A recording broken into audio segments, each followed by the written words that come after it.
मैं doctor Neetu Ram, assistant professor department of mathematics, Harsh Vidya Mandir PG college Raisi. आज मैं आप लोगों को एमएससी थर्ड सेम का डिफरेंशियल इक्वेशन नाम की जो एक बुक है उसमें फ्रोबेनियस मेथड है। आपका डिफरेंशियल इक्वेशन को फ्रोबेनियस मेथड से सोल्व करने के लिए यह आपके पास 7.5 मार्क्स या 15 मार्क्स का एग्जाम में क्वेश्चन आएगा। सेकंड यूनिट है। सेकंड यूनिट का सबसे पहला टॉपिक यही है। इसमें आपका singular, non singular, analytic, inward का हम यूज़ करते हैं। ये सिंगुलर नॉन सिंगुलर आपने बीएससी थर्ड सेम में पढ़ा, फाइनल ईयर में पढ़ा भी है, ठीक है।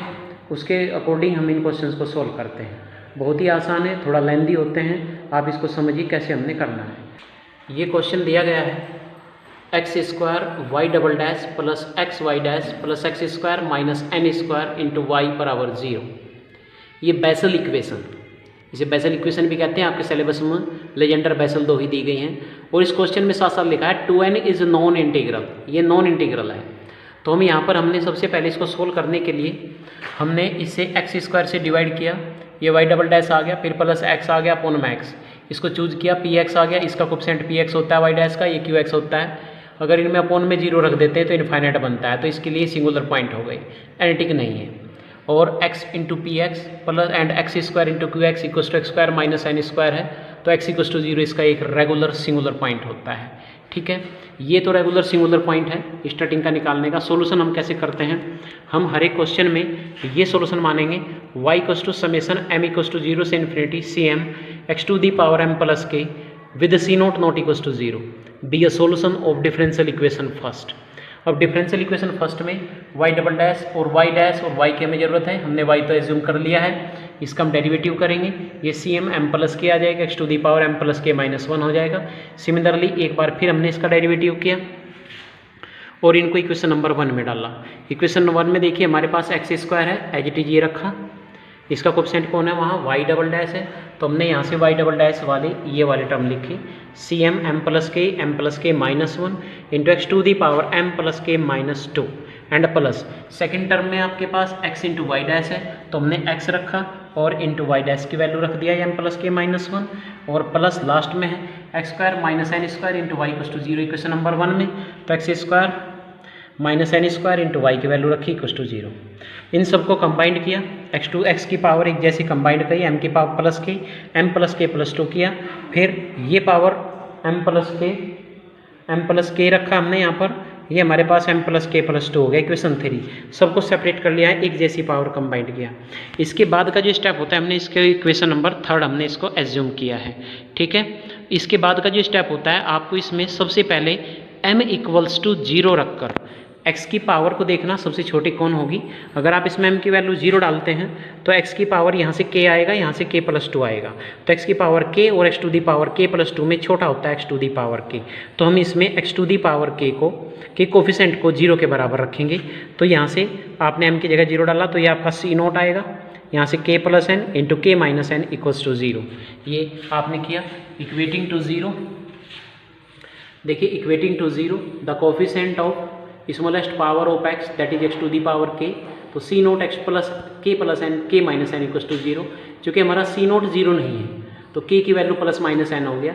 और अगर आप इन दोनों रूट्स को जोड़ते हो, आपस में सब्सट्रैक्ट कर देते हो, एक प्लस एन है एक माइनस एन है, तो 2n आएगा। और क्वेश्चन में स्टार्टिंग में लिख दिया है कि 2n एक नॉन इंटीग्रल है। चूँकि हमें इस केस में आप कैसे होने चाहिए, डिफरेंट होने चाहिए रूट्स, आपके रूट्स डिफरेंट होंगे और उसके जो डिफरेंट रूट होंगे और वे not differing by an integer, not differing by integer है, उनको आपस में घटाने से या उनका जो डिफरेंस है आपस में जब उनको सब्सट्रैक्ट करोगे तो वो इंटीजर नहीं आएगा। तो 2n वैसे तो आपका इंटीजर आएगा, लेकिन इसने क्वेश्चन में दिया है कि ये नॉन इंटीग्रल पार्ट है। फिर दोबारा से हमने again equate to 0 the coefficient of smallest power of x। Next we compare the smallest power of x that is x to the power m plus k, because here is x to the power m plus k and this is x to the power m plus k plus 2. Then smallest power is x to the power m plus k. We make this term in the coefficient of x to the power m plus k, this power of x to the power m plus k, we put m equals to m minus 2 in this term. This we get this term cm minus 2. Then this coefficient will be x to the power m plus k. तो हमने क्या काम किया, m plus के coefficient को हमने रखा, यहाँ से आपका cm आएगा, यहाँ से m plus k plus n आएगा, m प्लस के माइनस n आएगा, यहाँ से आपका आएगा cm माइनस 2। चूँकि हमने इसे m प्लस के बनाया तो m की जगह m माइनस 2 रखने से 2 कट जाएगा। जो छोटी पावर होती है उसी के कोफिशेंट को हम बनाते हैं। तो हमने लिखा यहाँ से again equate to 0 the coefficient of smallest power of x that is x to the power m plus k from equation third. ये cm m plus k plus n m plus के minus n plus cm minus 2 आया, और इसके बाद हमारा cm आ गया है 1 plus इसका रिलेशन, यहाँ से इसको इधर लाए, ये रिलेशन आ गया। अब यहाँ से देखो ये cm आया है, ये cm माइनस 2 आया है। अगर आप m की जगह स्टार्टिंग का नंबर 2 डालते हैं तो यहाँ c2 निकलेगा, तो यहाँ c0 निकलेगा। 2 से कम 1 नहीं डाल सकते, वरना c माइनस 1 आ जाएगा, वो हमारे पास नहीं है। तो आपका इस क्वेश्चन में c1 एलिमिनेट हो गया, c1 गायब हो गया। उसे निकालने के लिए जो इक्वेशन थर्ड आई हुई है उसमें m की जगह 1 रख देते हैं, और स्टार्टिंग की जो टर्म होती है, छोटे वाली जो टर्म होती है, उसके x की पावर k प्लस 1 का कोफिशेंट। देखिए यहाँ से c1 निकलेगा m की जगह 1, तो यहाँ आएगा 1 plus k plus n 1 plus के minus n x to the power k plus 1। इसका कोफिशेंट हो गया आपका ये वाला, ठीक है। तो यहाँ से c1 हो गया आपका k plus n plus 1, k minus n plus 1 equals to 0 हुआ। k की वैल्यू आपके पास प्लस माइनस n आएगा, तो क्योंकि इस वैल्यू के लिए c1 0 होगा, क्योंकि ये 0 नहीं है, आप ऊपर से k की वैल्यू प्लस माइनस n ले चुके हैं, इसलिए मैंने लिखा 4k equals to plus minus n c1 equals to 0। c1 0 होगा। अगर c1 0 नहीं लेंगे तो इसको लेंगे, और ये हम ऊपर निकाल चुके हैं, इसलिए c1 0 लिया। तो देखो c1 से निकलता है, अगर c1 0 है, देखो आप 3 यहाँ रखो तो 3 माइनस 2 1 आएगा, तो c1 0। तो जितने भी ओड टर्म है c3 c5 c7 सब 0 हो जाएंगे। अगर ये c2 0 होता तो इवन टर्म 0 हो जाती, तो c3 c5 c7 सारे 0 हो गए। अब by putting m equals to 2 4 6 in equation number 4 जो हमारी आ रखी है, आप m की जगह 2 डाल लेंगे तो c2 यहाँ से 1/2 plus k plus n and 2 plus के माइनस n इंटू c0 आएगा। ये वाले आपके पास आएगी c2 1/2 plus k plus n 2 plus के माइनस n c0 आएगा। फिर c4 आएगा, c4 की वैल्यू आ जाएगी c0 की टर्म में। इसी तरीके से आपकी value c2 c4 similarly value निकलती चली जाएंगी। इन सभी वैल्यू को इक्वेशन नंबर 2 जो हमने निकाल ली थी यहाँ पर रख दें, और c0 c1 ऐसे आता चला गया। और टर्म तो सारी 0 हो जाएंगे, केवल a1 टर्म बचेगी।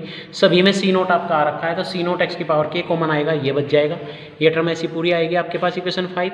फिर जो आपके रूट्स आ रखे हैं, एक बार k की जगह n डाल दो सारे रिजल्ट में, इसको जो हमने कहा a इंटू यू मान लिया।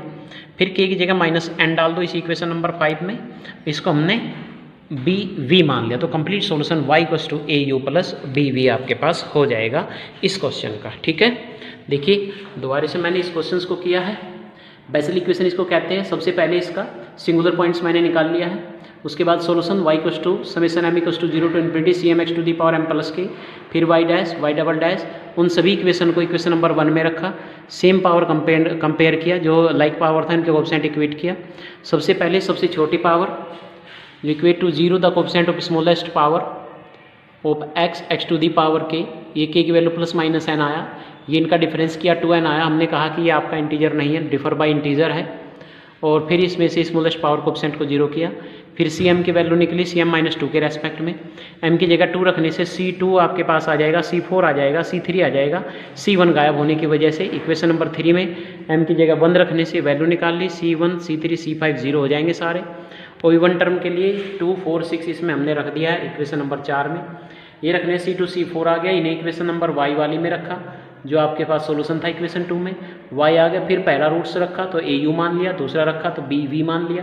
Complete solution y equals to A you plus B V आ गया है, ठीक है। क्वेश्चन को मैंने समझाने की कोशिश की है और ये आप क्या समझ में आ गया होगा, बहुत ज़्यादा इंपॉर्टेंट है और आपके एग्ज़ाम में कन्फर्म आपके एग्ज़ाम में ये आएगा इस बार एग्ज़ाम में, ठीक है। आप अच्छे तरीके से प्रिपरेशन करिए, जो समझ में नहीं आता मुझे डिस्कस करिए प्रॉब्लम, ठीक है। ये सभी आपको समझ में आ जाना चाहिए। बेसल इक्वेशन है, ऐसे लेजेंडर है, इसकी इसी तरीके के आपके एग्जाम्पल्स हैं। ओके।